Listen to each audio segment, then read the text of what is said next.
হযরতে মুসা কালিমুল্লাহ,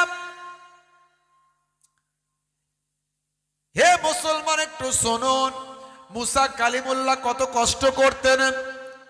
দিনের দাওয়াতটা তিনি দিতেন বাবা, ফেরাউনের কাছেও দিতেন। আর ফেরাউনের যিনি উজির, তার নাম হলো কারুন, সে কারুনের কাছেও দিতেন। হে যুবকেরা, হে আমার বন্ধুরা, এই কারুনের কাছেও যখন, কারুন হলো মুসা নবীর চাচাতো ভাই, এই কারুনের কাছে যখন ভাই আমার মুসা নবী দিনের দাওয়াতটা যখন দিলেন, হে কারুন তুমি আল্লাহর দ্বীনটা মেনে নাও, তুমি আল্লাহর দ্বীনটা মেনে নাও, আল্লাহকে এক বলে স্বীকার করে নাও। কিন্তু কারুন হলো ফেরাউনের উজির, ফেরাউন নিজেকে দাবি করেছে আনা রব্বুকুমুল আলা, আমি হলাম তোমাদের বড় খোদা। হে তরুণ যুবকেরা, আর উজির হলো কারুন ভাই আমার, তার বন্ধু ফেরাউনের উজির। হে যুবকেরা, হযরতে মুসা কালিমুল্লাহ যখন কারুনকে বলল, কারুন তুমি আল্লাহর দ্বীনটা মেনে নাও, তুমি আল্লাহর শরিয়তটা মেনে নাও, আল্লাহর একত্ববাদকে গ্রহণ করে নাও, পৃথিবীর কোনো মানুষ কখনো খোদা হতে পারে না, ফেরাউন কখনো খোদা হতে পারে না, ফেরাউন কখনো আল্লাহ হতে পারে না। আল্লাহ হলেন তিনি যার ক্ষমতা হলো অসীম। জোরে হবে না, জোরে হবে না ভাইরা আমার। আল্লাহ যে আছেন এটা আমরা বিশ্বাস করি তো না করি না? কি জি বলেন, কি করে করেন, কি করে করেন? এমনি এমনি তাই তো নাকি? আমরা মুসলমান ওই জন্য করি, তাই তো নাকি? হ্যাঁ, কি বলেন ভাইজান? আমরা মুসলমান এই জন্য করি নাকি? আল্লাহ যে আছেন আমরা বিশ্বাস করি।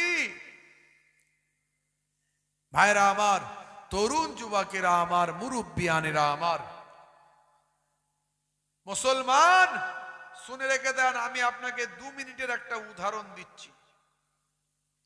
এই যে মাইকটা চলছে, এই মাইকটা কি এমনি এমনি তৈরি হয়ে গেছে না কেউ তৈরি করেছে? বলেন তো দেখি, বলেন, কেউ তৈরি করেছে না এমনি এমনি হয়ে গেছে?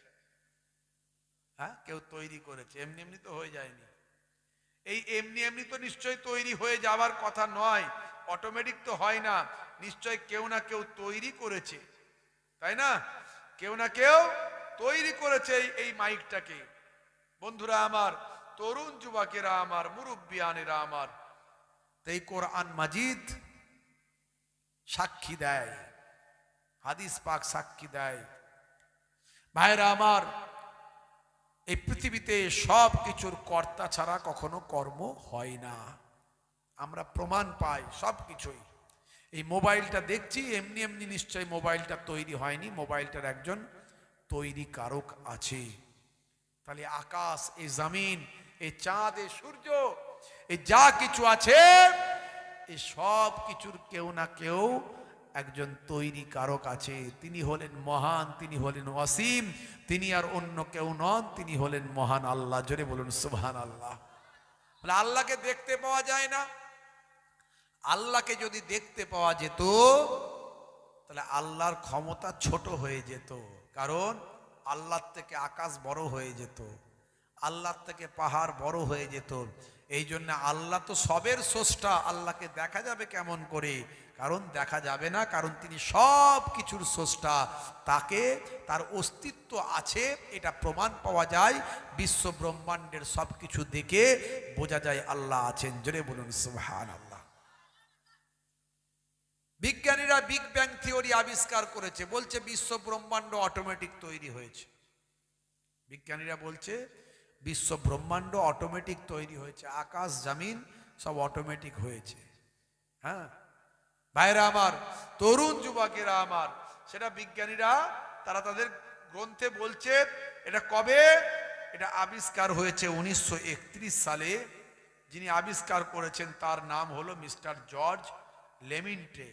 মিস্টার জর্জ লেমিন্টে তিনি আবিষ্কার করে বলেন যে 1931 সালে বিজ্ঞানীরা, ভাই আমার, মিস্টার জর্জ লেমিন্টে তিনি বলছেন, এই বিগ ব্যাং থিওরির মাধ্যমে তিনি আবিষ্কার করছেন যে এই আকাশ এবং জমিন সবকিছু মিলিত ছিল, কিন্তু হঠাৎ তার উপর একটা বিস্ফোরণ হলো। এই বিস্ফোরণ হওয়ার কারণে আকাশ আর জমিন, আকাশ আকাশের জায়গায়, পৃথিবী পৃথিবীর জায়গায়, এভাবে সব বিভক্ত হয়ে গেছে। এটা কবে আবিষ্কার হলো? আজ থেকে 94 বছর আগে। যিনি আবিষ্কার করলেন তার নাম কি? তার নাম হলো পৃথিবী বিখ্যাত জ্যোতির্বিদ মিস্টার জর্জ লেমিন্ট্রে। যখন জর্জ লেমিন্ট্রে এটা আবিষ্কার করলেন, তখন কোরআনের গবেষকরা বলছেন এটা তো আমাদের কোরআনে 1450 বছর আগে লেখা আছে। জোরে হবে না? সবাই অবাক হয়ে গেল।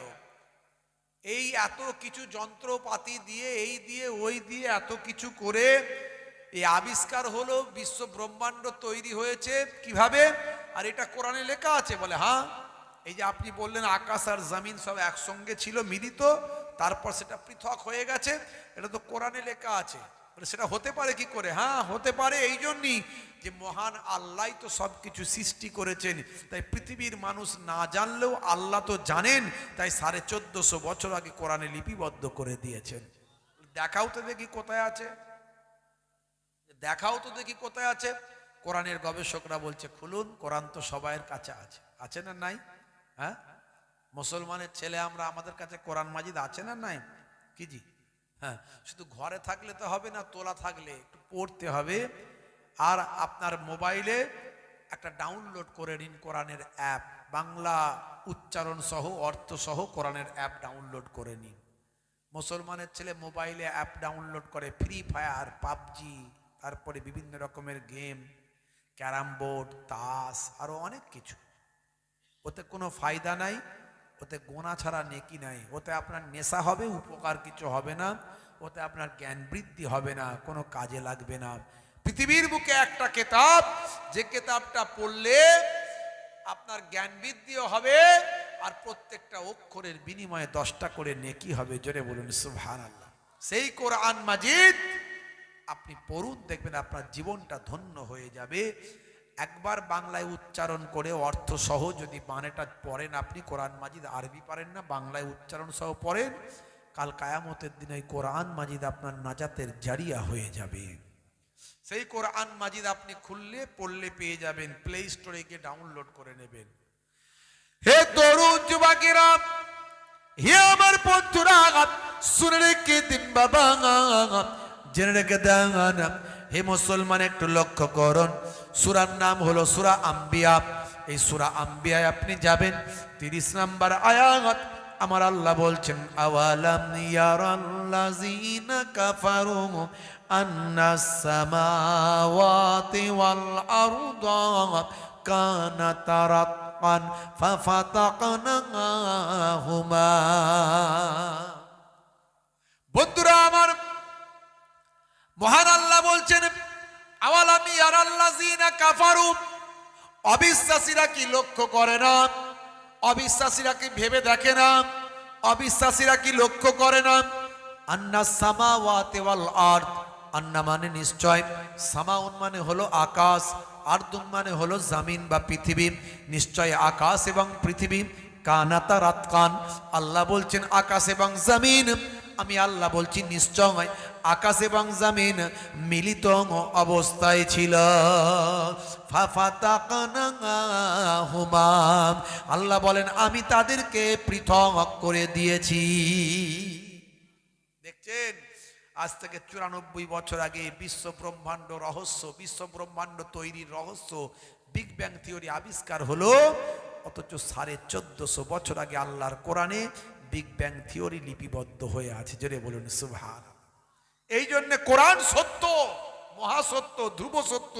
কোরআনের একটা লাইন কে কেউ মিথ্যা প্রমাণিত করতে পারেনি। কি ওয়াসিম সরকার, আমরা ওয়াসিম সরকারকে বলেছিলাম, আমি নিজেও তো এফআইআর করেছিলাম জীবনতলা থানায়, আপনারা জানেন, সোশ্যাল মিডিয়ায় ভাইরাল। আমি বলেছিলাম আমরা লেকচারার্স অ্যাসোসিয়েশন অফ বেঙ্গলের পক্ষ থেকে যে আপনি বসুন, আপনাকে বুঝিয়ে দেব, নাহলে আপনি যে শর্ত দেবেন শর্ত মানব। আপনি যদি শর্ত দেন আমরাও শর্ত দেব। নিরপেক্ষ জায়গায় বসুন, কোনো অসুবিধা নাই। ওয়ান ক্যামেরার মধ্যে প্রমাণ হবে যে আপনি ঠিক না কোরআন ঠিক। আপনি কোরআন নিয়ে যেগুলো বলেছেন আপনি ঠিক না কোরআন ঠিক? 9 নম্বর সূরার 5 নম্বর আয়াত, 9 নম্বর সূরার 5 নম্বর আয়াত বলছেন, হ্যাঁ মুশরিকদের ঘিরে ধরো, তাদেরকে হত্যা করো। কথাটা লেখা আছে, কিন্তু এর প্রেক্ষাপট আছে। কোরআন মাজিদ একদিনে অবতীর্ণ হয়নি, দীর্ঘ 23 বছরে অবতীর্ণ হয়েছে।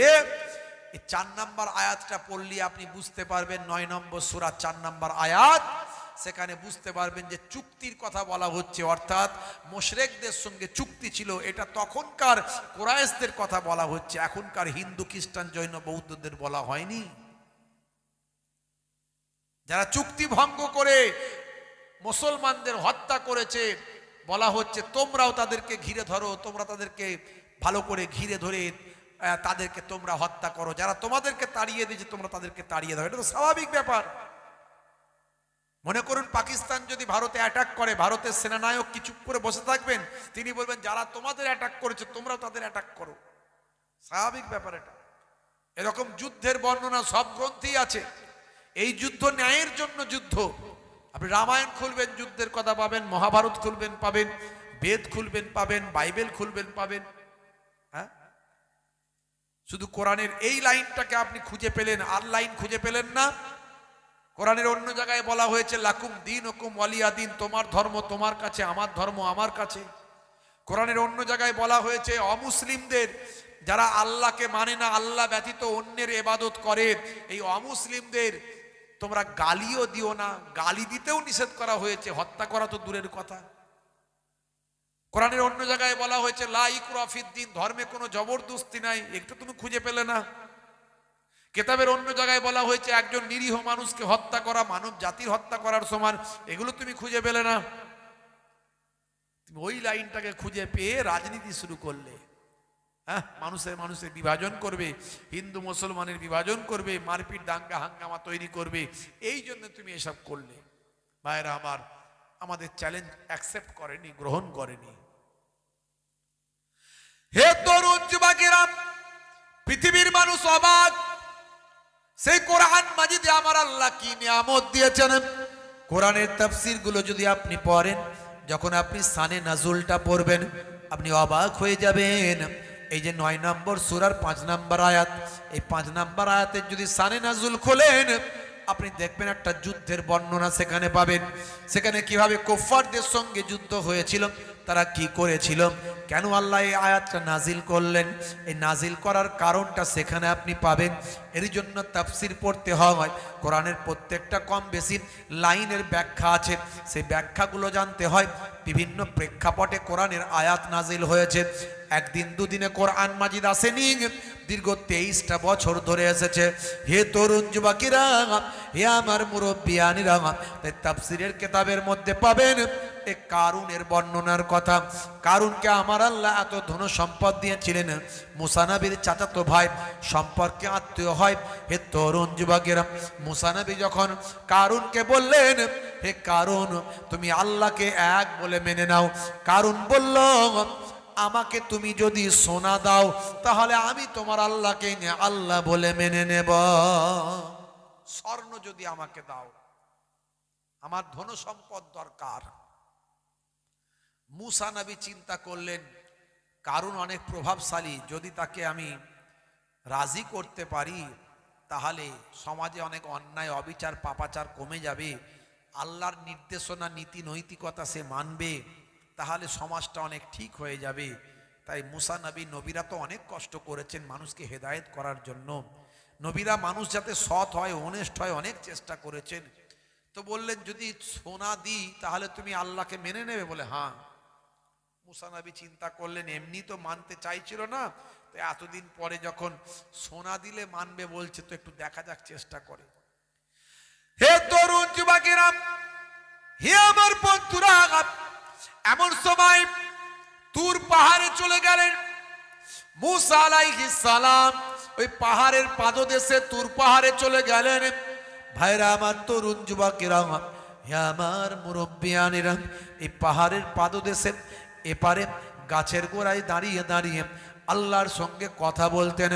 আল্লাহকে বললেন, আল্লাহ আমার মাবুদ, আমার রব, ওই যে কারুন আছে, কারুন ও হেদায়েত হবে, যদি তাকে সোনা দেওয়া হয় তা আমি কেমন করে সোনা দেব? যদি সে আপনাকে আল্লাহ বলে মানে, যদি সে আমাকে নবী বলে বিশ্বাস করে, তাহলে সমাজটা সুন্দর হয়ে যাবে, দিন কায়েম হবে, অনেক মানুষ হেদায়েত হতে পারে। আমার আল্লাহ, আপনি বলুন কেমন করে তাকে আমি সোনা দিতে পারি? আল্লাহ বললেন, হে নবী মুসা, শুনে রেখে দাও, জেনে রেখে দাও, হে নবী মুসা, যদি তুমি তাকে সোনা দাও তাহলে সে হেদায়েত হবে, কিন্তু কতটা সোনা লাগবে? কতটা সোনা লাগবে বলো? আল্লাহর ধন ভান্ডারে সোনার কি অভাব আছে নাকি? কি যে কথা, ঠিক না ভুল বলেন?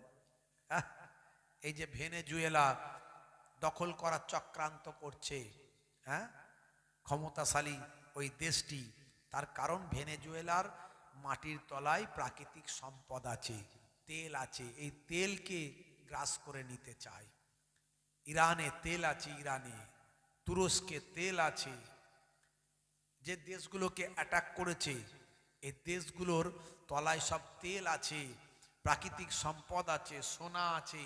তাই এই সমস্ত ক্ষমতাশালী দেশগুলো ওই দেশগুলোকে কবজা করে নিতে চায়, নিয়ে আরো নিজেরা ক্ষমতাশালী হতে চায়, আর পৃথিবীর মানুষের কাছে বুঝিয়ে দেয় এই মুসলমানরা খারাপ, এই মুসলমানরা এই হয়েছে, মারপিট করছে, এই করছে। মুসলমানরা মারপিট করে না, এদেরকে মারপিট করানো হয়,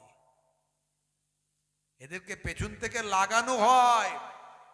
এই যে ভোট আসছে দেখবেন, ভোট সামনে, কত মুসলমান যে ফের মরবে আল্লাহ জানে, আল্লাহ হেফাজত করে। বড় চিন্তা হয়, খারাপ লাগে, দুঃখ লাগে যে আমার জাত, আমার ধর্মের মানুষ কবে বুঝবে? হ্যাঁ, আমার অমুসলিম ভাইরা তারা কত সুন্দর রাজনীতি করে, একই ঘরে তিনজন তিনটে পার্টি করে, সকালবেলা দিনের বেলা পার্টির লড়াই চলে, রাতের বেলা একসঙ্গে খায় আর বলে আমি ক্ষমতায় এলে তোকে দেখবো, তুই ক্ষমতায় এলে আমাকে দেখিস। আর মুসলমানরা একটা পাড়াতে দুটো দল থাকতে পারে না, রাত দিন মারপিট করে, আছে না নাই? হ্যাঁ, রাগ করবেন না বাপ, কি বলবো, বলার কিছু নাই, সবই তো আমার ভাই, কলেমার ভাই। ই মূল্যও আমার কলেমার ভাই, ও মূল্যও কলেমার ভাই। আমি কার বিপক্ষে যাব একবার বলুন? আমি তো নিরপেক্ষ, আমি তো কোনো দল করিনি, পার্টি করিনি। যদি পার্টি করতাম তাহলে বলতো ও বেটা মরছে মরুক, তখন আমার আর মুসলমান মনে হতো না, মনে হতো একটা পার্টির লোক মরছে। আর আমি দল করিনি, সেই জন্য আমার মনে হচ্ছে আমার একটা কলেমার ভাই মরছে, একটা মুসলমান মরছে। আরে মুসলমান মারা যাক, একটা মানুষ মারা যাক, যেই মারা যাক, একটা হিন্দু হোক খ্রিস্টান হোক, মানুষ তো। বড় দুঃখ লাগে। হে তরুণ যুবকেরা, হে আমার বন্ধুরা, শুনে রেখে দিন বাবা, জেনে রেখে দেন। হে মুসলমান, একটু লক্ষ্য করুন, এমন সময় দেখতে পাওয়া যায় কারুন যখন একথা বলেছে, মুসা কালিমুল্লাহ আল্লাহর কাছে যখন বলেছেন, আমার আল্লাহ বলছেন, হে নবী মুসা, কারুনের কতটা সোনা দরকার? সেই সময় মুসা কালিমুল্লাহ বললেন, আল্লাহ, কারুনকে তাহলে গিয়ে একবার জিজ্ঞাসা করি কতটা তোমার সোনা দরকার। হে তরুণ যুবকেরা শোনেন, আল্লাহ বললেন, আর যাওয়া লাগবে না, যাও যাও যাও, যতটা তার সোনা দরকার ততটা তাকে দিয়ে দেবেন, তুমি চলে যাও। এ নবী মুসা কালিমুল্লাহ ওই পাহাড়ের ওই পারে চলে যাও, পাহাড়ের ওই পারে একটা গাছ দেখতে পাবেন, মসৃণ গাছ, যে গাছটায় মানুষ উঠতে পারবে না, এমন একটা গাছ, লম্বা গাছ দেখতে পাবে। ওই গাছের পাতাগুলো বড় বড়, ওই পাতাগুলো অনেক উঁচু, বড় বড়, ওই পাতাগুলো পারবে, পাতাগুলো পেরে নিচড়ে তার রসটা নিয়ে পাথরে দিবে। কোন পাথরে যখন তার রসটা দেওয়া হবে, দেওয়ার সঙ্গে সঙ্গে আমি আল্লাহর কুদরতি ক্ষমতা হয় সোনা হয়ে যাবে। যাও, তার যতটা সোনা দরকার তুমি সোনা বানিয়ে দাও। বুঝতে পারছেন? নবীরা চেষ্টা করেছেন সব সময় কি করে মানুষকে হেদায়েতের দাওয়াত দিতে পারেন, কি করে মানুষকে আল্লাহর পথে আনতে পারেন, চেষ্টা করেছেন।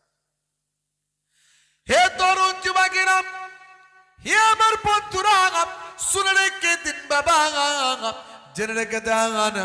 এমন সময় দেখতে পাওয়া যায় হযরতে মুসা কালিমুল্লাহ পাহাড়ের অপর প্রান্তে চলে গেলেন। অপর প্রান্তে চলে গিয়ে ওই লম্বা গাছখানা দেখতে পেলেন। গাছটা অনেক লম্বা কিন্তু মসৃণ গাছ, ওই গাছেতে ওঠা যাবে না। হযরতে মুসা কালিমুল্লাহ অবাক হয়ে গেলেন, এত উঁচুতে তো আমার হাত যাবে না, আমি কেমন করে পাতাটা পারবো? হে যুবকেরা, হে আমার বন্ধুরা, শুনে রেখে দিন বাবা, জেনে রেখে দেন। এমন সময় মুসা কালিমুল্লাহ চিন্তা করলেন, তাহলে আমি বাড়িতে যাই, বাড়িতে গিয়ে একটা বড় লাঠি আনবো, সেই লাঠি দিয়ে আমি পাতাটা পারবো। সেই সময় আমার আল্লাহ বলছেন, হে নবী মুসা, আপনি কোথায় যাচ্ছেন? হে নবী মুসা, আপনি কোথায় যাচ্ছেন? মুসা কালিমুল্লাহ বললেন, আমি আমার বাড়িতে যাচ্ছি। আল্লাহ, আইনা তাযহাবু ইয়া মুসা, হে মুসা তুমি কোথায় যাচ্ছ? আযহাবু ইলাল বাইত, আমি ঘরের দিকে যাচ্ছি। আল্লাহ আল্লাহ বললেন, কেন হয়? মানে আল্লাহ, আমি একটা বড় লাঠি আনতে যাচ্ছি। আল্লাহ বললেন, হে নবী মুসা, তোমার ডান হাতে ওটা কি? হ্যাঁ, হাজা আসায়া, এটা আমার হাতে লাঠি। লাঠি আছে তো লাঠি আবার আনতে যাচ্ছ কেন? এই লাঠিটা মুসা নবীর শ্বশুর সাহেব দিয়েছিল, মুসা নবীর শ্বশুর দিয়েছিল উপহার, বিয়ের উপহার। বুঝতে পারছেন? আচ্ছা, এখনকার যুগে যদি জামাইকে একটা লাঠি দেয় বিয়ের উপহার, কেমন হবে বলেন তো দেখি?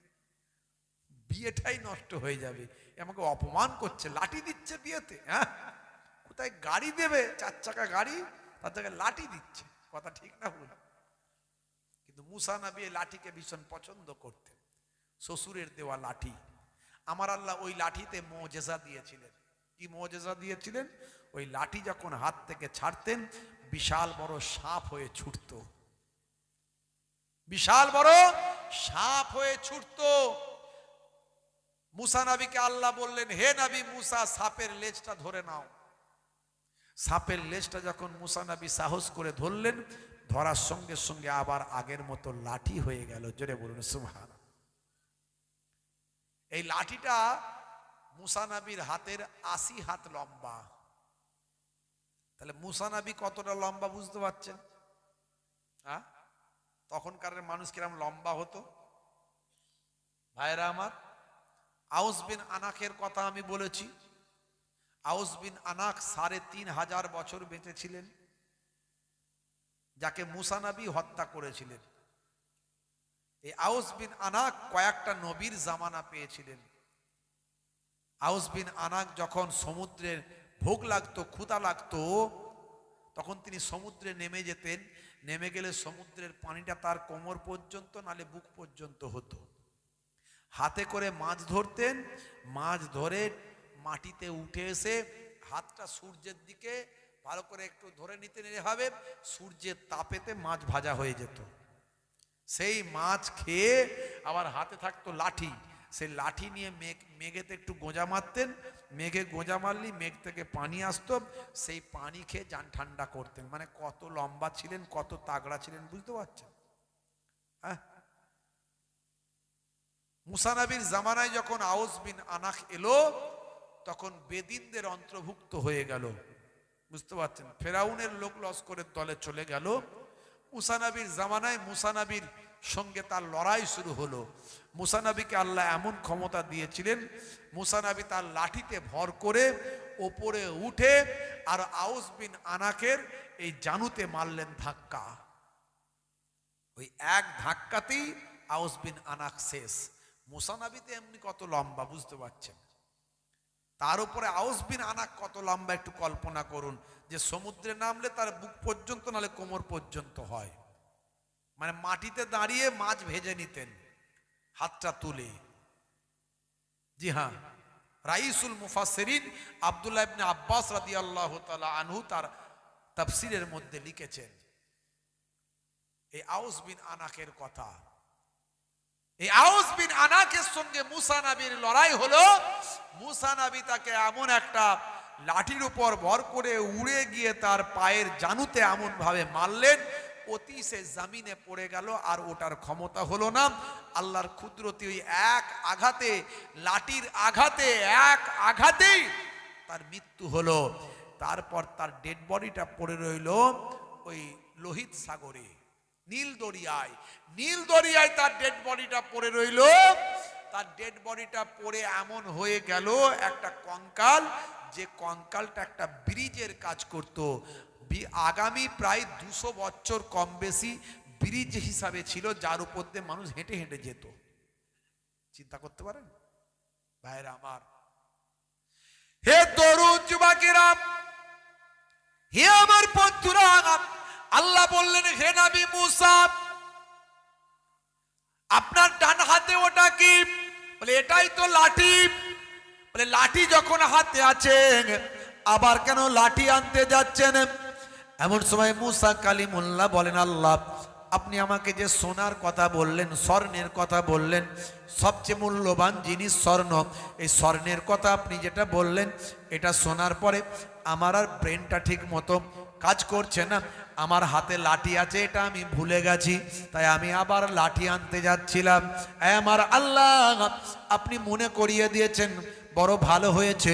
হে তরুণ যুবকেরা, হে আমার মুরব্বিয়ানেরা, এমন সময় মুসা কালিমুল্লাহ নিজের হাতের লাঠিটা দিয়ে ওই মসৃণ গাছের পাতাতে আঘাত করলেন।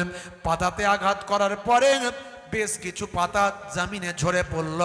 একটা পাতা সেখান থেকে নিয়ে একটু হাতে ঘষে নিয়ে একটু সেখান থেকে রস বের করে পাথরের উপর দিলেন।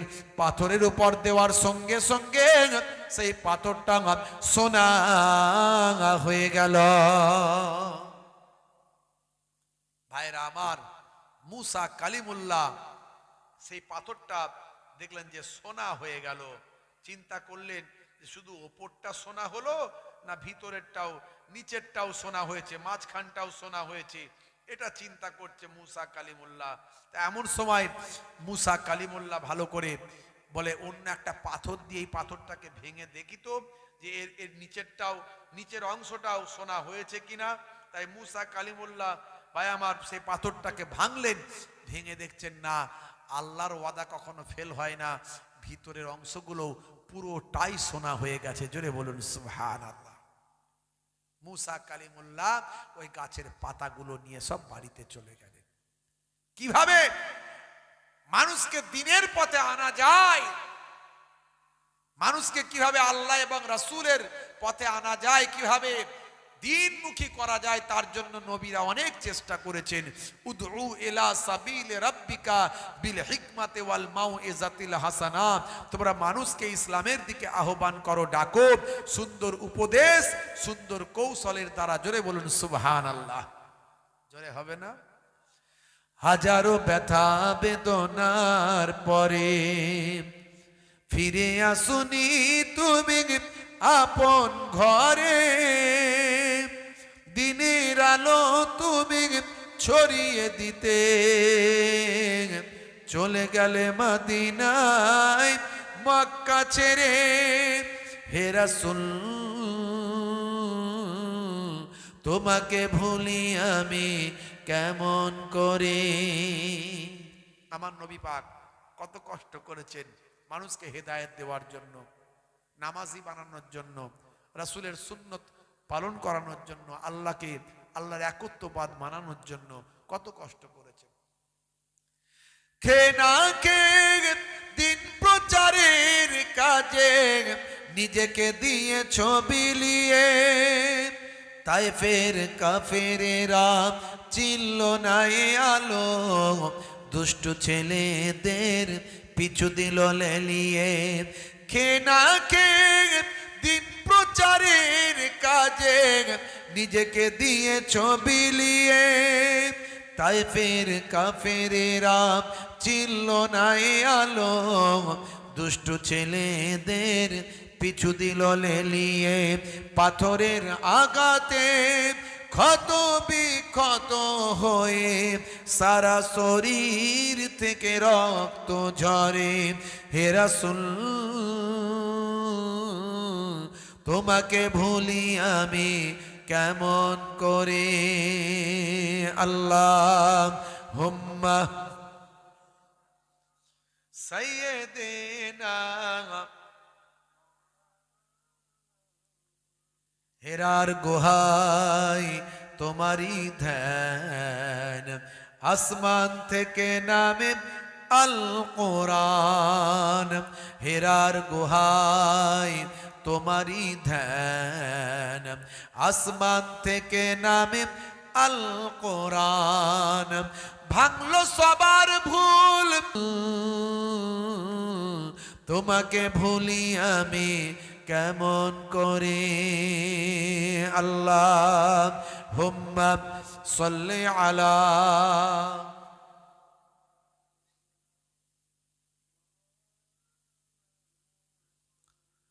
ওয়ালা আলি সাইয়্যিদিনা।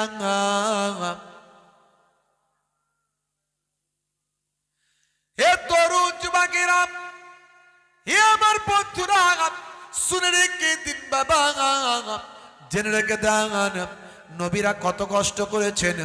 সেই বাবা ভাই আমার গাছের পাতাগুলো হযরতে মুসা কালিমুল্লাহ বাড়িতে নিয়ে গেলেন। বাড়িতে নিয়ে গিয়ে ভাই আমার স্ত্রীকে বললেন, হে আমার প্রিয়তমা স্ত্রী, আমাকে কতগুলি পাত্র দাও, সে পাত্র আমার কাজে লাগবে। ভাইয়েরা আমার, তরুণ যুবকেরা ওই পাত্রগুলো নিয়ে নিজেই পাতা থেকে রসগুলো বের করে পাত্র ভর্তি করতে লাগলে। দেখছেন কত কষ্ট করছেন নবী খালি কারুনকে হেদায়েত করার জন্য।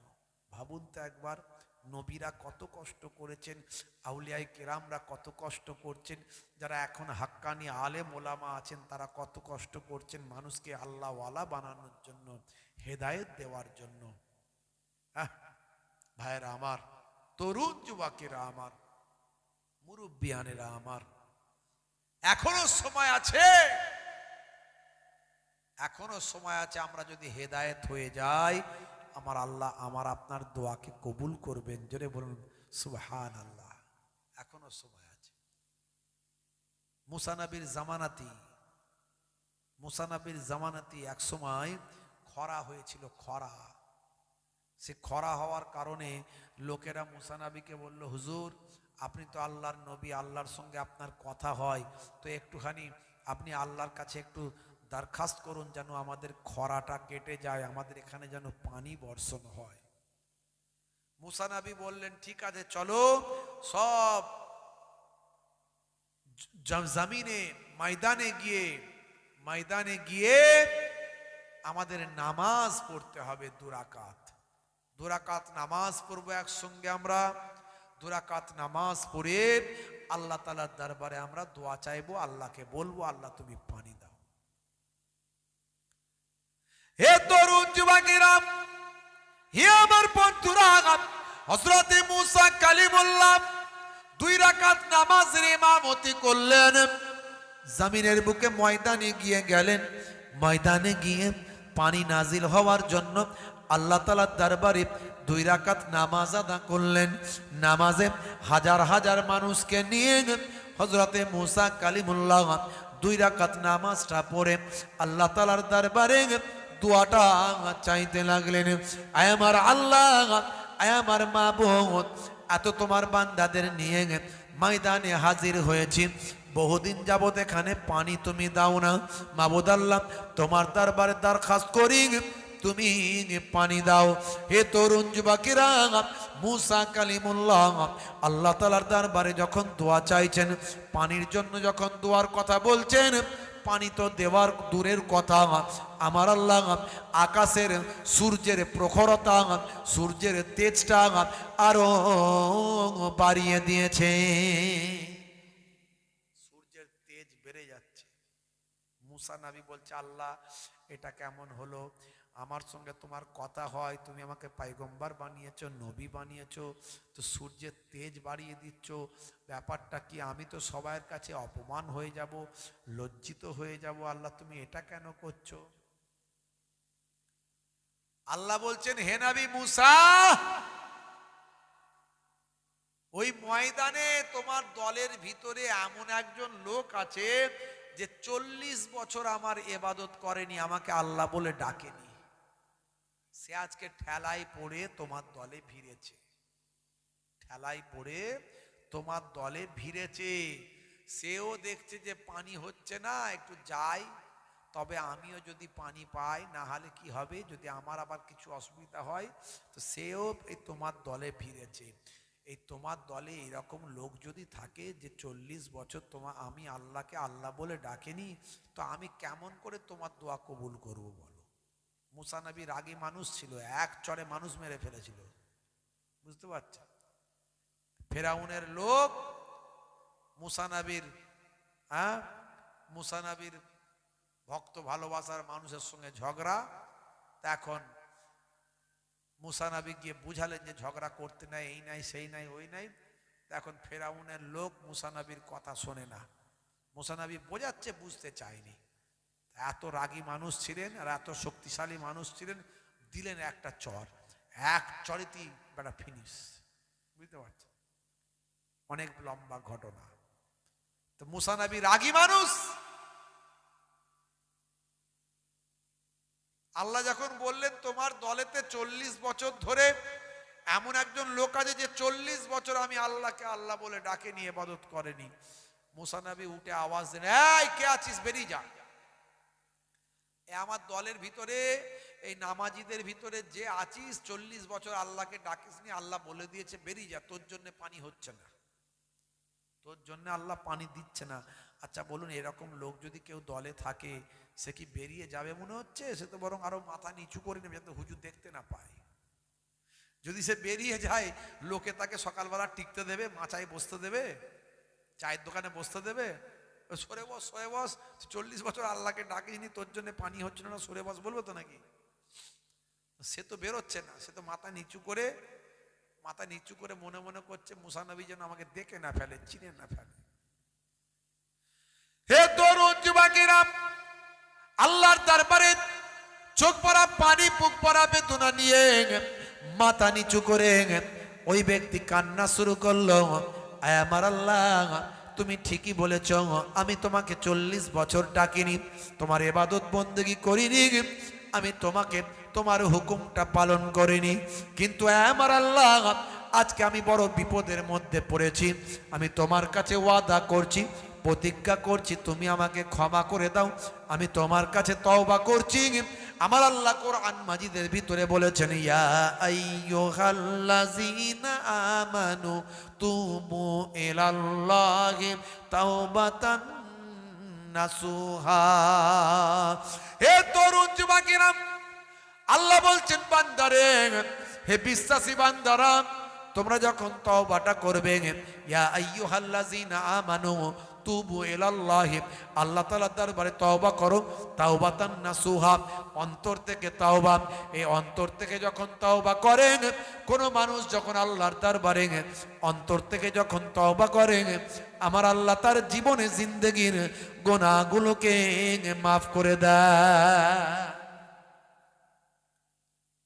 হে তরুণ যুবকেরা, হে আমার বন্ধুরা, শুনে রেখে দিন বাবা, জেনে রেখে দেন, এমন সময় দেখতে পাওয়া যায় ওই মানুষটা মাথাটা নিচু করে আল্লাহর দরবারে চোখ ভরা পানি, বুক ভরা বেদনা নিয়ে ঝরঝর ঝরঝর করে কেঁদে কেঁদে আল্লাহর দরবারে দোয়া চাই, তওবা করে আল্লাহকে বলে, আল্লাহ তুমি আজকের দিনে আমাকে বাঁচিয়ে দাও, আমার সম্মানকে রক্ষা করে দাও। মানুষ যদি জানতে পারে আমি 40 বছর তোমাকে ডাকিনি, লোকে আমাকে খারাপ বলবে, আমি যদি বেরিয়ে যাই, বড় লজ্জার কথা, আমি কিভাবে এখান থেকে বেরোই। মাবুদ আল্লাহ তুমি আমাকে ক্ষমা করে দাও, আমাকে মাফ করে দাও।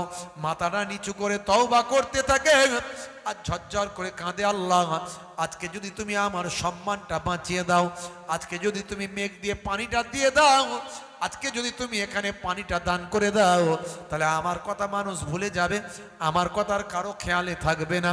আমি তোমার কাছে ওয়াদা করছি, জীবনে জিন্দেগিতে তোমার ইবাদত আমি ছাড়ব না। হে তরুণ যুবকেরা, আল্লাহর আরশে ওই বান্দার তওবা কবুল হয়ে গেল। সঙ্গে সঙ্গে দেখা যায় আকাশ থেকে কালো মেঘ তৈরি হয়ে গিয়ে ঝরঝর ঝরঝর করে পানিটা শুরু হয়ে গেল। এত পানি এত পানি এত পানি এত পানি, পানিতে পরিপূর্ণ হয়ে গেল। মুসা কালিমুল্লাহ আল্লাহকে বললেন, আল্লাহ এটা কেমন হলো? আপনি তো আমাকে বলেছিলেন একজন ব্যক্তি আছেন যে 40 বছর আমি আল্লাহকে ডাকেনি, সেই ব্যক্তি যদি না পেরিয়ে যায় তাহলে পানি তুমি দেবে না, এ কথা তুমি বলেছিলেন। আকাশের রৌদ্রের তাপটা বাড়িয়ে দিয়েছিলে, কোনো মানুষ বেরিয়ে যায়নি, তারপরেও তুমি পানিটা দিয়ে দিলে, এটা কেমন হলো? আমার সম্মানটা মানুষের কাছে কোথায় গেল? লোকে আমার ইজ্জতটা কোথায় গেল? আমাকে তুমি নবী বানিয়েছ আর আমার কথার খেলাফ হয়ে যাচ্ছে মানুষের কাছে, এটা কেমন হলো? আল্লাহ বললেন, হে নবী মুসা, যার জন্য আমি পানি দিচ্ছিলাম না, এখন আমি তারই খাতিরে পানিটা দান করে দিলাম। এখন আমি তারই খাতিরে পানি দান করেছি। আল্লাহ এটা কেমন কথা? বলে, হ্যাঁ, সে আমার কাছে তওবা করে নিয়েছে, আমি তার তওবাকে কবুল করেছি, তার উপর রাজি হয়ে গিয়ে আমি পানি দান করে দিয়েছি। জোরে বলুন সুবহানাল্লাহ। আল্লাহ বললেন, সেই লোকটা কে? একবার তাহলে দেখিয়ে দেন কে লোকটা, চিনে নি, একবার দেখে নি।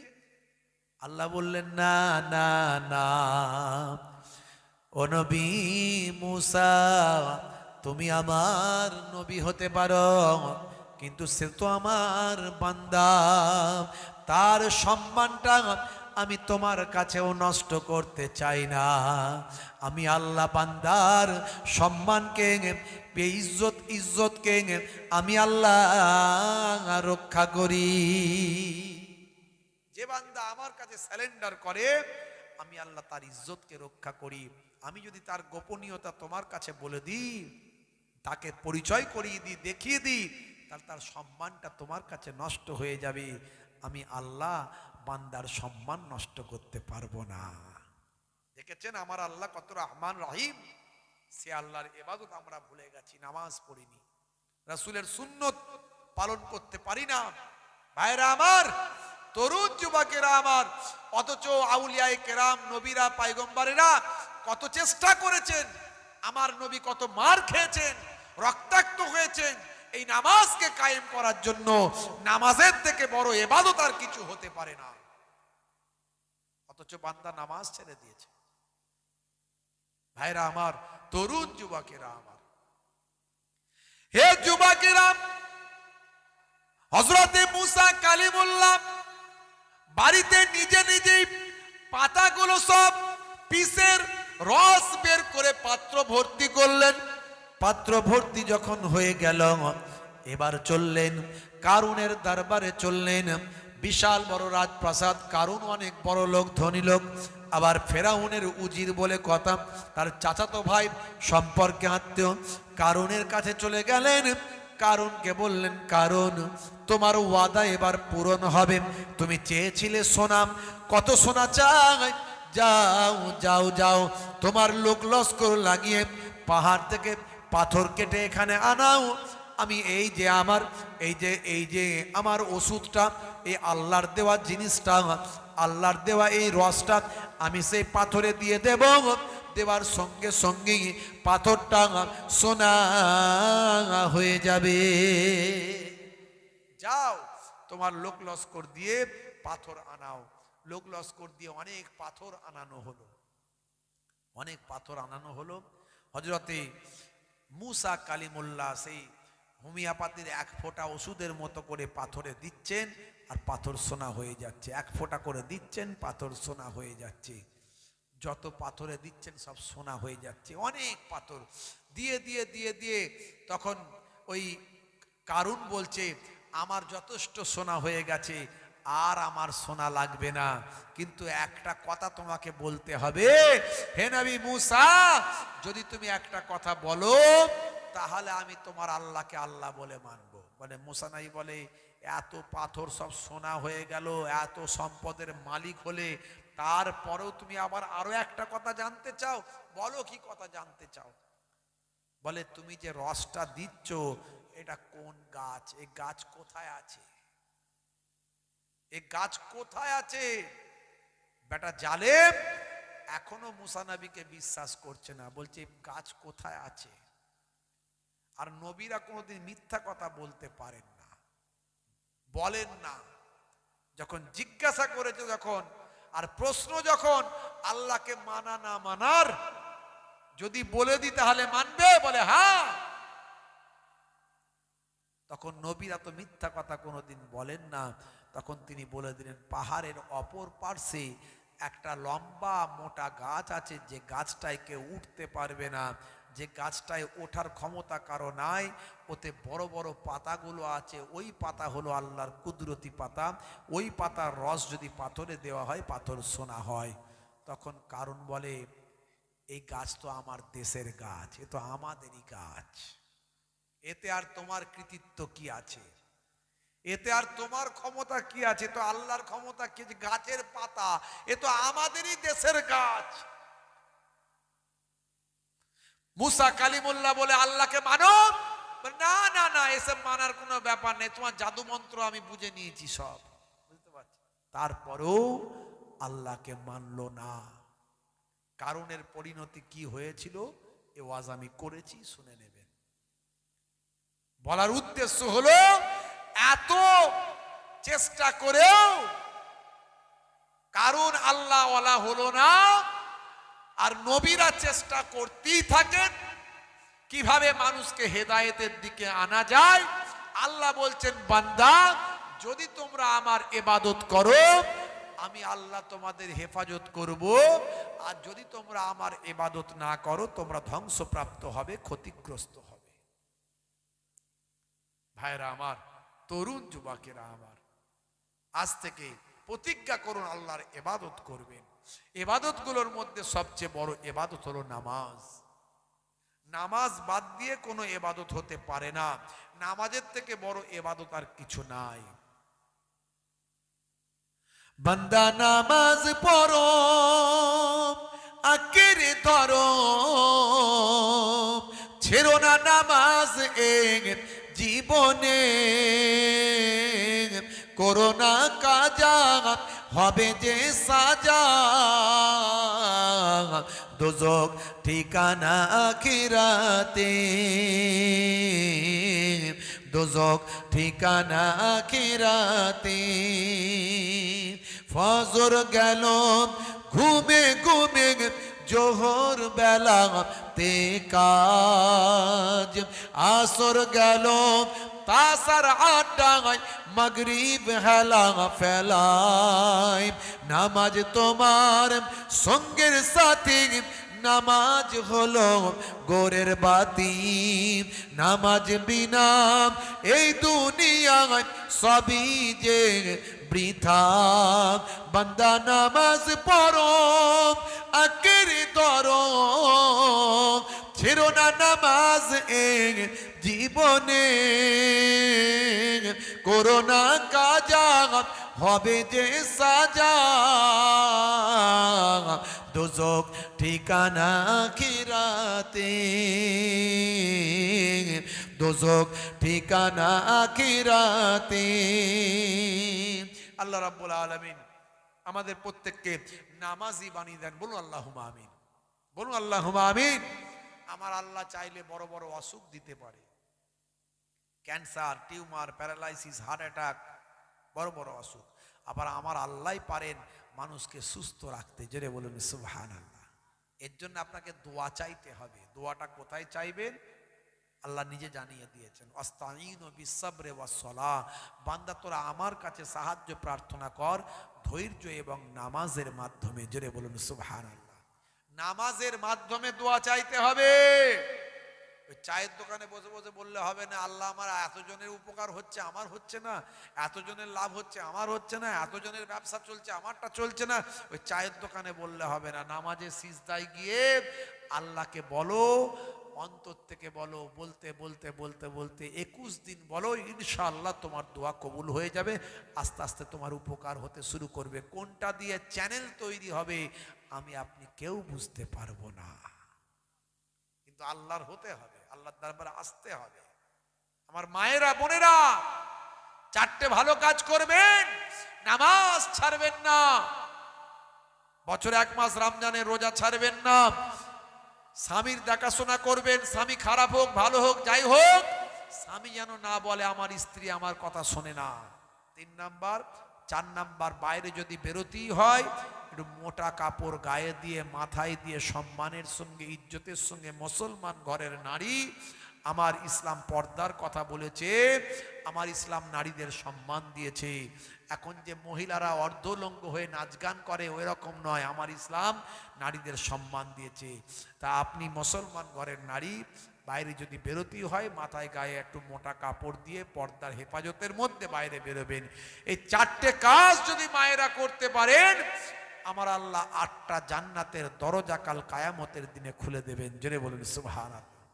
জান্নাতের 8টা দরজা কিয়ামতের পরে আল্লাহ খুলে দেবেন। আমার মায়েরা 5 ওয়াক্ত নামাজটা পড়বেন। ভাইরা আমার, অল্প মানুষ, ঠান্ডার রাত, কথা অনেক আলোচনা ছিল, কত কথা বলবো, কথা অনেক ছিল, অনেক আওয়াজ, বিজ্ঞান নিয়ে ইতিহাস নিয়ে আমি বলি, আপনারা জানেন, কিন্তু আপনাদেরও আর কষ্ট হচ্ছে বুঝতে পারছি, পরিস্থিতি খুব খারাপ। তো সেই দিকে লক্ষ্য রেখে খুব একটা বেশি আর আলোচনা বাড়াতে যাচ্ছি না, ঠান্ডার রাত। বাপজি আমার, তো এই নামাজটা পড়বেন। আর আমার পুরুষ মানুষরা ভাইরা আর একটা কাজ করবেন। আমি অনেক সুন্নতের কথা বলি, সব সুন্নতের মধ্যেই কম বেশি বিজ্ঞান বাস্তবতা আছে, অনেক সুন্নতের কথা বলি, কিন্তু একটা বড় সুন্নত, সেটা হলো মুখের দাড়ি। মুখের দাড়ি যদি বড় রাখতে লজ্জাবোধ করেন, ছোট রাখবেন, কিন্তু নবীর সুন্নত মনে করে রাখুন, ইন্নামাল আমালু বিন্নিয়াত, নিয়তের উপর আমল হবে। জি হ্যাঁ, এখন তো দাড়ি রাখা মুখের ফ্যাশন, মুখের সৌন্দর্য। বিরাট কোহলি রেখেছে, হরভজন সিং রেখেছে, লিওনেল মেসি রেখেছে, কত নেতা মন্ত্রী রেখেছে, খেলোয়াড় প্লেয়াররা রেখেছে। তা আপনি ওই নেতা মন্ত্রী খেলোয়াড় প্লেয়াররা রেখেছে বলে নয়, নবীর সুন্নত মনে করে যদি দাড়িটা রাখেন, ছোট হলেও রাখেন। আজ ছোট আছে, ইমানি শক্তি একদিন বেড়ে গেলে বড় দাড়িটা হয়ে যাবে। আর যদি তার আগে যদি মারা যান, ওই অবস্থায় যদি কবরে চলে যান, মুনকার নাকির ফারিস্তা বলবে মান রব্বকা, দেখতে পাবে নবীর সুন্নতটা মুখে রাখা। হতে পারে ওই ছোট দাড়িটা হবে নাজাতের জারিয়া। ভাইরা আমার, এই দুটো কাজ আমার মায়েরা ভাইরা করেন, এক হলো নামাজ, এক হলো মুখের দাড়ি। দাড়ির মধ্যেও সায়েন্স আছে, আমি এর আগে বলেছি, আজ আর বলতে যাব না। তো বাপজি আমার, এই জান্নাতের বাগানে আমরা বসে আছি, আল্লাহ রাব্বুল আলামিন আমাদের কবুল ও মঞ্জুর করেন। বলুন আল্লাহুম্মা আমিন, বলুন আল্লাহুম্মা আমিন। মাশাআল্লাহ, আগামী বছর এই জান্নাতের বাগানটা কায়েম থাকুক। আপনারা চান তো নাকি? হোক, চান তো? এই যে দুটো কথা শুনলেন, কোরআন হাদিসের কথা, ঠান্ডার রাত হয়তো মানুষজন একটু কম হয়েছে, কি জি? তো আগামী বছর ইনশাল্লাহ আরো মানুষজন হবে, ঠান্ডা কমে গেলে ইনশাল্লাহ। তো আগামী বছর এই পাক মাহফিলটা আপনারা হোক, এটা চান তো ইনশাল্লাহ? কি জি, চান তো নাকি? হ্যাঁ, জান্নাতের বাগান যেখানে হবে সেই জায়গায় আল্লাহর রহমত নাজিল হয়, সেই গ্রাম থেকে বিপদ আপদ দূর হয়ে যায়, সেই গ্রামে আল্লাহর ফারিস্তারা হাজির হয়। কত ফায়দা আছে, কত আল্লাহর রহমত নাজিল হয় এই জান্নাতের বাগানের ওসিলায়। বাপজি আমার, এই জান্নাতের বাগানটা আগামী বছর কায়েম করার জন্য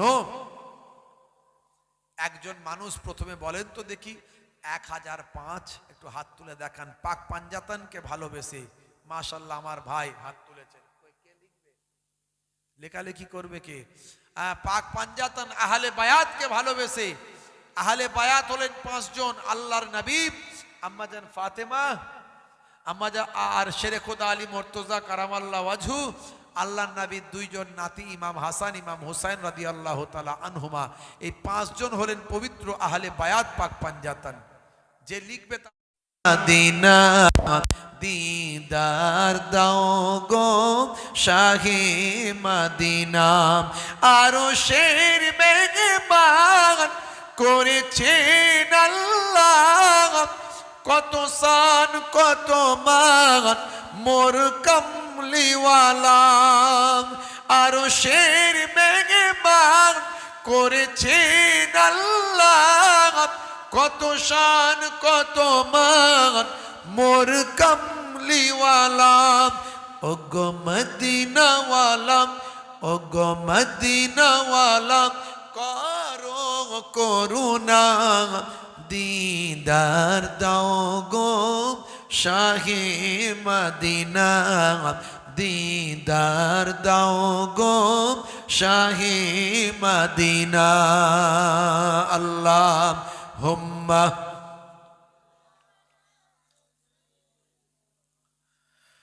মাওলানা মুহাম্মদ ওয়া আলা আলি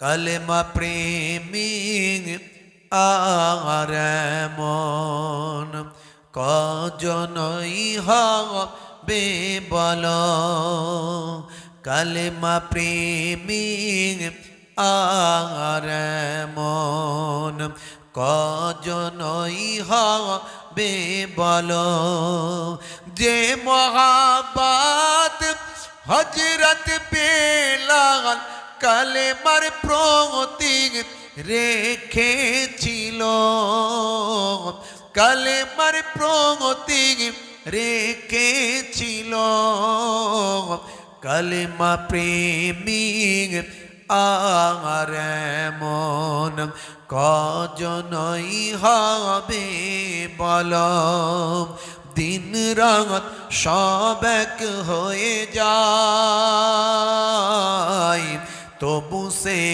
কলমা প্রেমী রয়ে যায় দিন রাত সব এক হয়ে যায় তবু সে কলমা প্রেমী রয়ে যায় আল্লাহুম্মা সাল্লি আলা সাইয়্যিদিনা মাওলানা মুহাম্মদ ওয়া আলা আলি সাইয়্যিদিনা مولانا محمد وقال الله تعالى في كلامه المجيد والفرقان الحميد لقد كان لكم في رسول الله أسوة حسنة وقال الله تعالى أيضا في كتابه مخبرا يا أيها الذين آمنوا اتقوا الله وكونوا مع الصادقين وقال الله تعالى أيضا في كتابه مخبرا أطيعوا الله وأطيعوا الرسول وأولي الأمر منكم فإن تنازعتم في شيء فردوه إلى الله والرسول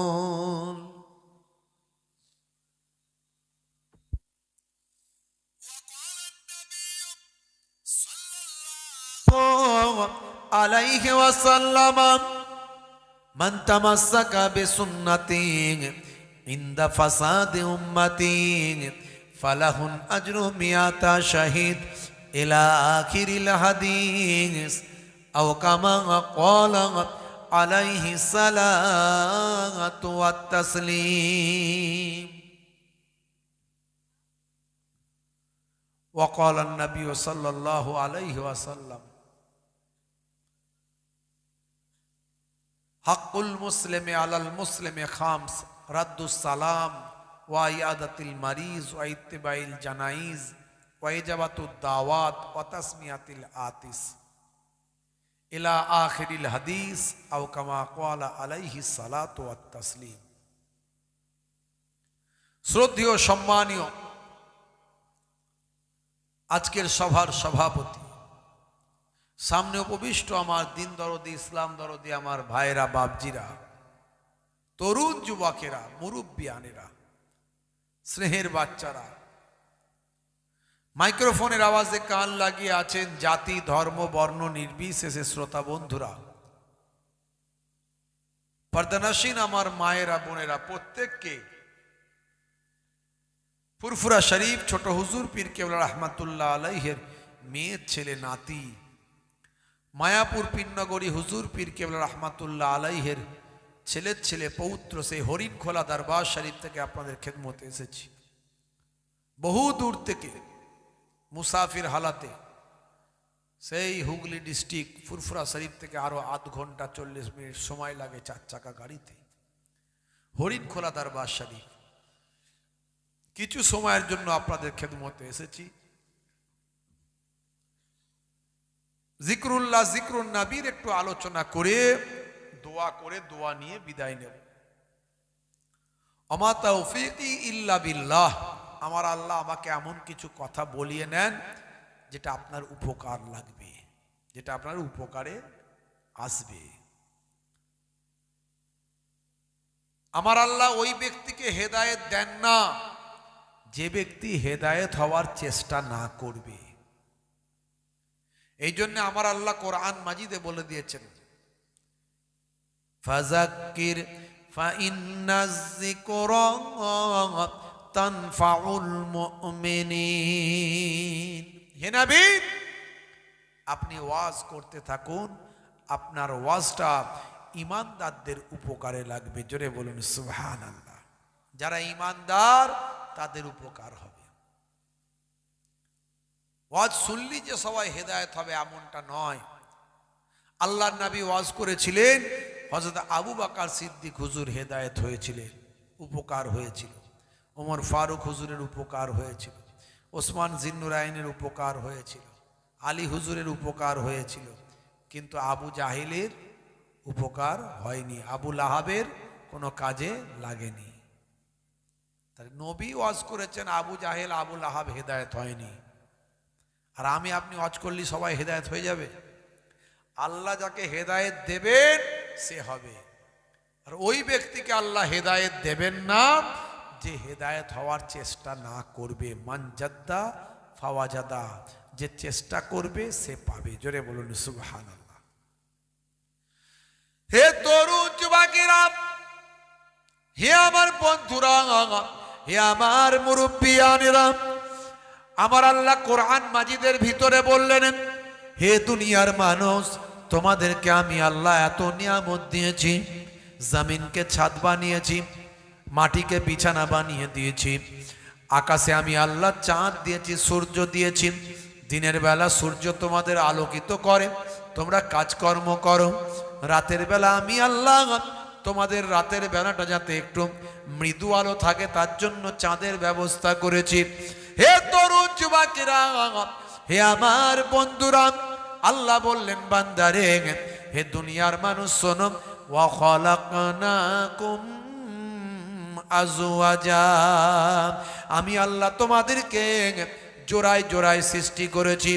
বন্ধুরা আমার, আল্লাহ বললেন বান্দারে, তোমাদের জন্যই তো আমি আল্লাহ এত নিয়ামত দান করেছি, সব কিছু দিয়েছি।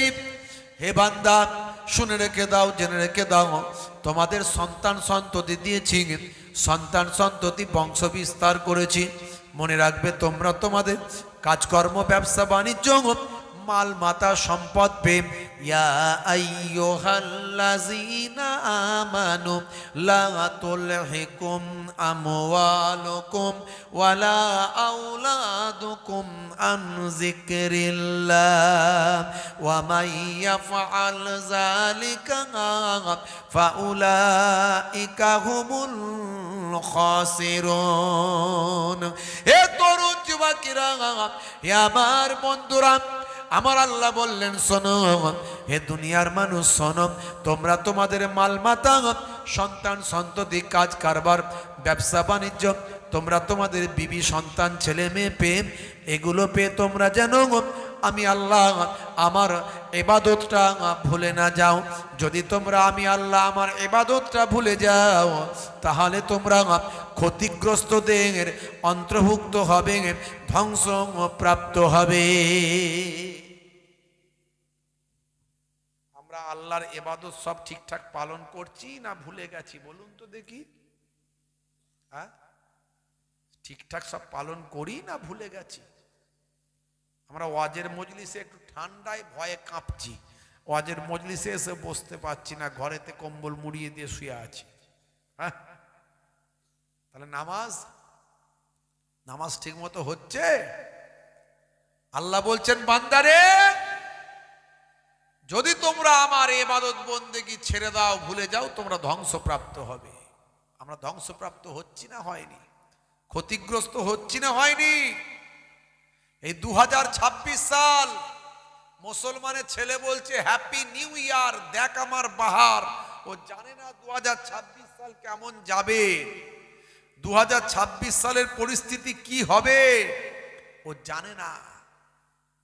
ও সকাল হয়েছে, বেড়াতে বেরোচ্ছে বন্ধুদের সঙ্গে ডালা গাড়ি করে, বড় বড় 2-4টে বক্স লাগিয়েছে, সেখানে টুনির মায়ের গান হচ্ছে, ও টুনির মা তোমার টুনি এই করেছে, বুঝতে পারছেন? হ্যাঁ, খড়িবাড়িতে চা খেতে দাঁড়িয়েছি, আর ওই বক্সওয়ালারা এসে দাঁড়িয়েছে, এত গান বাজাচ্ছে, কথা বলা যায় না, সাউন্ড শুধু গান আর গান, বুঝতে পারছেন? আর ঠিকঠাক ঠিকঠাক মানে ডিজে চলছে, ডিজে। হ্যাঁ, কত রকমের যে গান হচ্ছে বলা মুশকিল।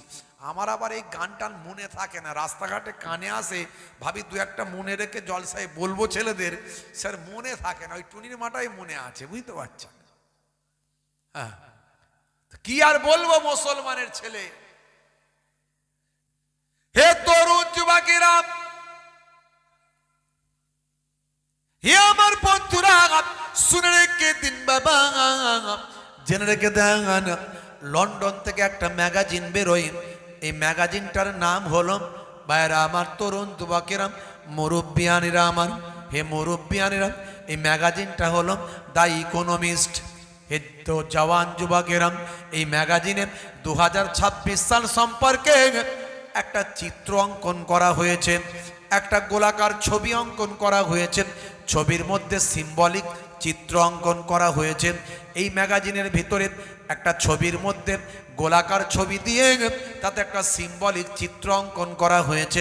2026 সালে কি হতে পারে, যারা গবেষক গবেষণা করে তারা ভবিষ্যৎটা সেখানে একটা ছবির আকারে ফোটানোর চেষ্টা করেছে। হে তরুণ যুবকেরা, আমরা বলি ভবিষ্যতের খবর আল্লাহ ছাড়া কিছু জানে না, কিন্তু বিজ্ঞান গবেষকরা বা এরা যারা গবেষণা করেন, যারা ভবিষ্যৎ নিয়ে চিন্তা করেন, তারা কিন্তু বিভিন্ন সিম্বল নিয়ে চিন্তা করেন, বিভিন্ন বা আমার দেশের অবস্থা নিয়ে, আগামী দিনের পরিকল্পনা, তারা দূরদর্শিতা নিয়ে চিন্তা করেন। যে কথাগুলো বলেন তার অনেকটা তারা মিলে যায়, এই অনেকটা কথাই তাদের মিলে যায়। এরকম একটা জার্নাল, এরকম একটা ম্যাগাজিন, সেই ম্যাগাজিনের তথ্য বলছে 2026 সালটা বিশ্বের মানুষের জন্য ভয়ঙ্কর বছর। এই বছরটা ভয়ঙ্কর, ওই ম্যাগাজিনে বলা হয়েছে, আমি বলছি না। আমরা জানি ভবিষ্যতের খবর আল্লাহ ছাড়া কেউ জানে না, কিন্তু যারা অ্যানালাইসিস করে, যারা গবেষণা করে, যারা পৃথিবীর বিভিন্ন বিষয় নিয়ে যারা রাত দিন চিন্তা করে, তারা বুঝতে পারে যে এটা ঘটতে চলেছে। তারা একটা আনুমানিক কথা বলে, সেটার অনেকটা মিলে যায়। হে তরুণ যুবকেরা, হে আমার বন্ধুরা, শুনে রেখে দিন বাবা, জেনে রেখে দেন। হে মুসলমান, একটু লক্ষ্য করুন, 2026 সাল সম্পর্কে তারা বলেছে যুদ্ধ কিন্তু তোর গোড়ায় হতে পারে, একটা মহাযুদ্ধ হতে পারে। এই মহাযুদ্ধ যদি 2026 সালে লেগে যায়, এটা পৃথিবীর চরম ক্ষতি হবে। হে যুবকেরা, পৃথিবীর 1/3 মানুষ মারা যেতে পারে। আজকে আপনি যেটা মিসাইল দেখছেন, ভাই আমার, উত্তর কোরিয়া মিসাইল মেরেছে দক্ষিণ কোরিয়ার মার্কিন ঘাঁটিতে। মাত্র 2 দিন আগে আপনারা জানেন, হে তরুণ যুবকেরা, মার্কিন প্রেসিডেন্ট ডোনাল্ড ট্রাম্প ভেনেজুয়েলা, দক্ষিণ আফ্রিকার একটা ছোট্ট দেশ, স্বাধীন দেশ, সে স্বাধীন দেশের প্রেসিডেন্ট এবং তার স্ত্রীকে হাইজ্যাক করে আমেরিকায় তুলে নিয়ে চলে গেছে। আমেরিকার আদালতে তাদের বিচারের ব্যবস্থা করা হয়েছে। অথচ এই ভেনেজুয়েলার, ভাই আমার, প্রেসিডেন্টের বন্ধু দেশ হলো চীন, রাশিয়া এবং উত্তর কোরিয়া এবং ইরান। তারা কিন্তু ভীষণভাবে ক্ষুব্ধ হয়েছে, ক্ষেপে উঠেছে। উত্তর কোরিয়া, ভাই আমার, আমেরিকার যে ঘাঁটি আছে সেই ঘাঁটিতে অ্যাটাক করে দিয়েছে। হে তরুণ যুবকেরা, আস্তে আস্তে মিলে যাচ্ছে এই জার্নালের কথা, এই ম্যাগাজিনের কথা। ভয়ঙ্কর পরিবেশ তৈরি হতে চলেছে আগামী দিনে। হে যুবকের, একদিকে যেমন যুদ্ধ, আর একদিকে পৃথিবী আপনাকে আমাকে কন্ট্রোল করছেন। সারা পৃথিবীর বা আমার পুঁজিপতিরা যারা ওই সমস্ত মাথায় বসে আছে, তারা পৃথিবীর মানুষকে নিজেদের আয়ত্তের মধ্যে রাখার চেষ্টা করছে। আমার আপনার যে হাতের মোবাইলটা, এই মোবাইলের মাধ্যমে আমাকে আপনাকে তারা প্রতিনিয়ত লক্ষ্য করছে। কোথায় যাচ্ছি, কি করছি, কার সঙ্গে কথা বলছি, ওপর তলার মানুষেরা সব খবরটা রাখছে। আজ আমি আপনি কিন্তু স্বাধীন নেই, পরাধীন। আপনি কাকে কি কথা বলছেন, কোথায় যাচ্ছেন, কত টাকা লেনদেন করছেন, টাকা পয়সা কি তুলছেন, হ্যাঁ, সব কিছু তথ্য কিন্তু ওপরতলার মানুষদের কাছে আছে। হ্যাঁ, সব কিছু তথ্য আছে। আগামী কিছুদিনের মধ্যে আস্তে আস্তে আমাদের এই ভারতবর্ষেও ক্যাশলেস হয়ে যাবে। টাকার মার্কেটে থাকবে না, যা হবে সব মোবাইলই লেনদেন, সব মোবাইলই লেনদেন হবে। সে একেবারে ঠেলাওয়ালা, রিক্সাওয়ালা থেকে শুরু করে হুজুর, পীর সাহেব, কারোর কাছে টাকা থাকবে না, সব মোবাইলে লেনদেন। আর ওপরতলার লোকেরা সব নজর রাখছে, যদি কাউকে মনে করে যে ওকে ধনী থেকে ভিখারি করব, 2 সেকেন্ডে করে দেবে। খালি আপনার ব্যাংক অ্যাকাউন্টটা সিজ করে দেবে, ব্যাস। আর আপনার লেনদেন কিছু হবে না। আপনি ছিলেন ধনী, হয়ে গেলেন ভিখারি। টাকা তো সব ব্যান্ড হয়ে যাবে। 2000 টাকার নোট আর চলে না। আগামী কিছুদিনের মধ্যে 500 টাকার নোটও আর চলবে না। কিভাবে বিশ্বের মানুষকে কন্ট্রোল করা হচ্ছে একবার ভাবুন। আপনার কোনো স্বাধীনতা বলে কিছু আর থাকবে না।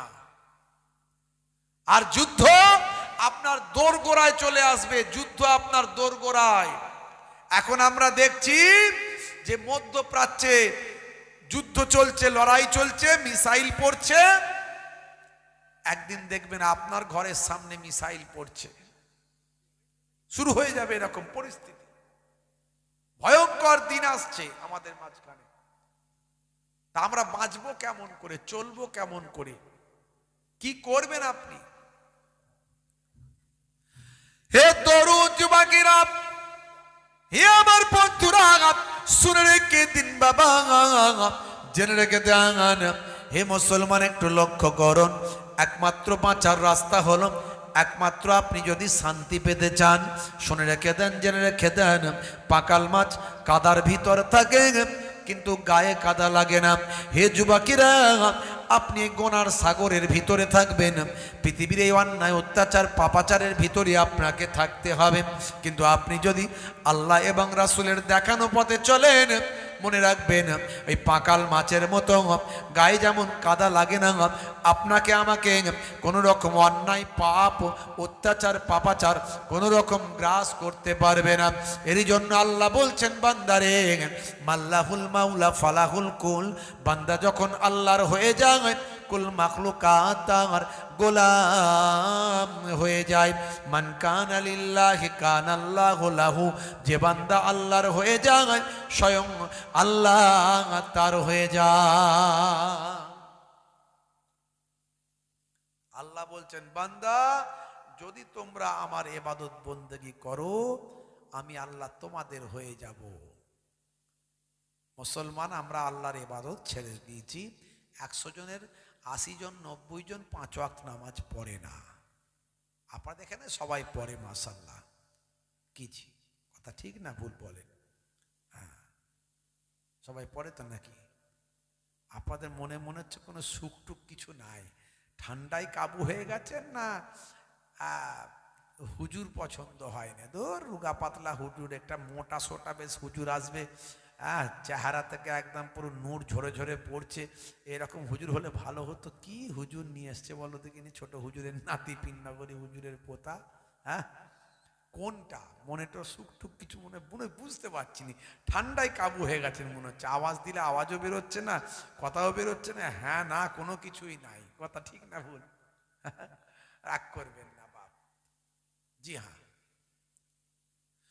হে তরুণ যুবকেরা, হে আমার বন্ধুরা, শুনে রেখে দিন বাবা, জেনে রেখে দেন।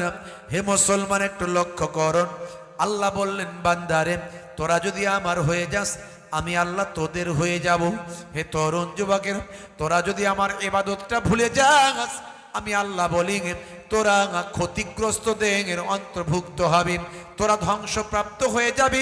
1450 বছর আগে আমার আল্লাহ কোরআন মাজিদের ভিতরে বলেন, হে যুবকেরা, হে আমার মুরব্বিয়ানিরা, শুনে রেখে দিন বাবা, তাফসীরের কিতাবগুলো পড়লে পাবেন। তাফসীরের একটা ঘটনা আপনাদের মাঝখানে বলি, বেশি লম্বা চওড়া ওয়াজ নয়, খুবই সংক্ষেপে আলোচনা। তাফসীরে কাসাব পড়ে দেখুন, তাফসীরে বাইজাবি পড়ে দেখুন, তাফসীরে ইবনে কাসির পড়ে দেখুন, তাফসীরে তাবারি পড়ে দেখুন, তাফসীরে জামাকসারি পড়ে দেখুন, তাফসীরে আল কাবির পড়ে দেখুন। তাফসীরের কিতাবগুলো পড়লে আপনি পাবেন বাবা হযরতে মুসা কালিমুল্লাহর জামানার কথা বলছি বাবা।